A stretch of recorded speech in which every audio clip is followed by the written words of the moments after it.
chuyện nhà người gia nghề là tu số tên chuyện ốc bộ cho mô ốc ta cả đi sẽ pháp hệ về ngã hư về là sẽ khó lô cả đi ai tu cho mà cha ngư xa ta chi à lô Hale tu be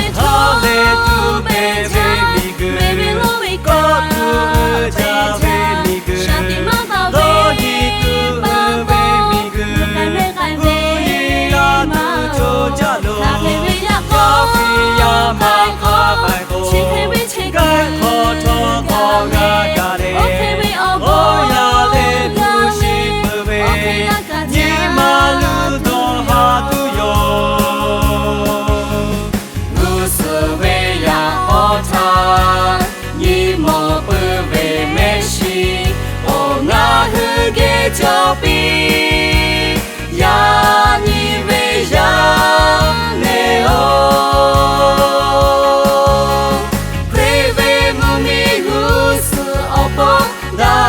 chưa về nhà nghe phép đi cho chưa bao người xa bao phép đi lô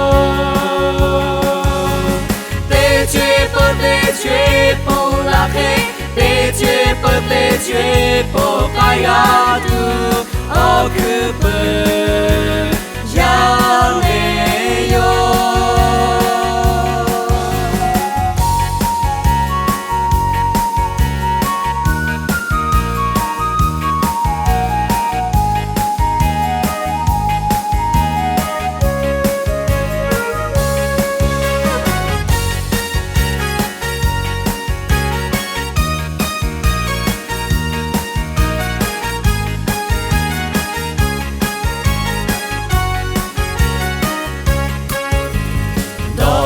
cứ cho cha về ya nè ya ma cứ cho cha về ya nè tên ni lê sa đi ta chế lô chế về cho về to yo về cả tê cứ a sa tê cứ chu ni lê hi yu cứ phê pi Hale tu be baby lo we có shanti ma ta về ba kai về ma cho cha lo ta về ya có kai chi ke we chi kai kho tho ko ga ga de okay we all go ya le tu shi pe ni ma lu do ha tu yo lu se ve ya o tha ni mo pe ve me shi o nga hu ge cho pi ya ni ve ya ne o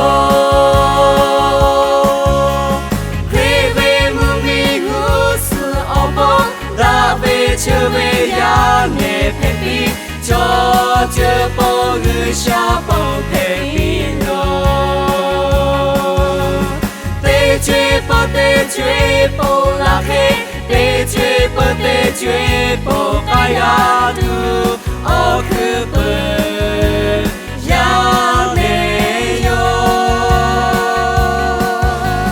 khế về mù mi hu sư ở bao đã về chưa về ya nghe phép đi cho chưa bao người xa bao phép đi lô